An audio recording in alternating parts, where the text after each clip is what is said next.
Thank you. And it's really interesting to be here. I think, frankly, we have a lot more in common than difference. I think it was very interesting. The gentleman back here asked the Congresswoman, how are we going to pay for this? And I think, we also, I work for the transit agencies around the country, representing them here in Washington. And one of the challenges we face is, frankly, getting more money for public transportation generally. We did a survey recently. 80% of our systems have raised their fares lately, and it's a product of gas prices having gone up last year. The transit agencies have to live within the means that that they have. We talk about operating in capital, the 50%. Right now in this country, they put about $13 billion a year into capital, and it's about $29 billion a year into operating. So, I guess if, the Congresswoman talked about the message, and, here in Washington, you want your elevator message, what can you tell? I mean, we need more money for public transportation. We are arguing for it every day. Honest to goodness, I think that the transit operators around this country would love to be able to provide better service to all of you. And having said that, the President today talks about deficits and we have to pay for things as we go, but nobody's willing to talk. The two commissions talked about you need a gas tax to pay for this stuff. We haven't had the gas tax raised since 1993. It's lost about 40% of its purchasing power. And frankly, I think, everybody from the two commissions, us, the highway users, and the Chamber of Commerce is saying, you really do need to raise the gas tax to pay for this stuff, because we're all, they talk about congestion pricing and public-private financing and all, fair things, but again, the people in this room, need to be arguing with members of Congress for a healthier public transportation program and for paying for it. So I just, I start out with that. Certainly, many of our systems are kind of the enemy, but I really can't apologize for that. They really are trying to do what they can. Congresswoman talked about ridership. Ridership goes up when people are going to jobs, not when they're out of jobs. And I would say that APTA's members around the country have basically said we want operating assistance, but we don't want it at the expense of a growing capital program. And I don't want to go into outlays and so forth, but that does influence how you get financed at the federal level.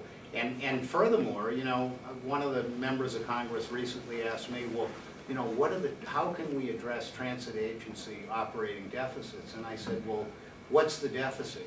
Is it the difference between what you get from the fare box and what the operating cost is? Is it the difference from state and local funding? So, I mean, basically, the economy has created a crisis. Last year, gas hurt us. This year, it's the economy. Really, the funding that's gone south is at state and local levels. The federal program has not stopped financing it. As Jeff said, if you want operating assistance, you ought to be saying that you allow us to use the economic stimulus funds for operating. That's something they're going to vote on in the next week. I think we're going to get the 10% Jeff talked about. But, APTA wants to hang on to the preventive maintenance. A third of the 27% in 2007 of the funds that went out for formula funding, $5.5 billion, $1.7 billion of that went to preventive maintenance. That's an operating cost. We want to hang on to that. We want to let the small operators use their money for operating. We want to let we feel that small bus operators in large urban areas should be able to use it. That would be a change in the law. Climate change, we were shut out of last week. Henry Waxman, LA, I don't know why they basically, to move the bill out of committee, laudable cause, we need cap and trade, we need to reduce pollution, But to get the greenhouse gas pollution, as somebody else mentioned, 30% of the carbon emissions in this country come from transportation sources. So we darn well ought to be using. So we need money from climate change. We want a big authorization bill.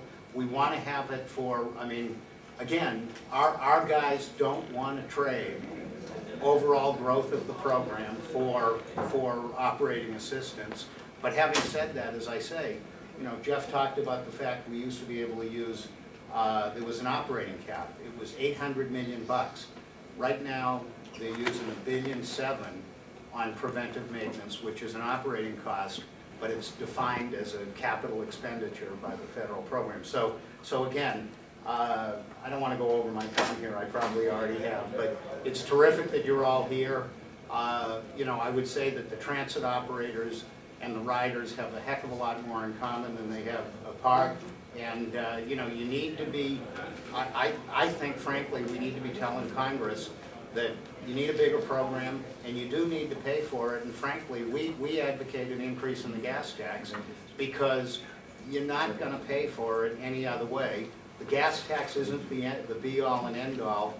As we go to electric vehicles, as people drive less, the revenues you get from a gas tax are going to decline, but they're not going to come up with a VMT tax in the next 18 months. And frankly, they're probably not going to do the authorization bill in October. I don't know how they're ever going to do it and get it through the House and through the Senate at the pace they're going. But again, we need to be arguing that we need to have we need to have a transportation bill. We need more money for public transportation. We want to work with you on operating assistance, and again, we've had a real hell of a debate within our ranks on you know, how do you meet the operating budget? And so again, we want to work with you, but again, you know, we're trying to balance all this out, and you know, you can't have service if you don't have the buses. So you need the operating, you need the capital, and happy to.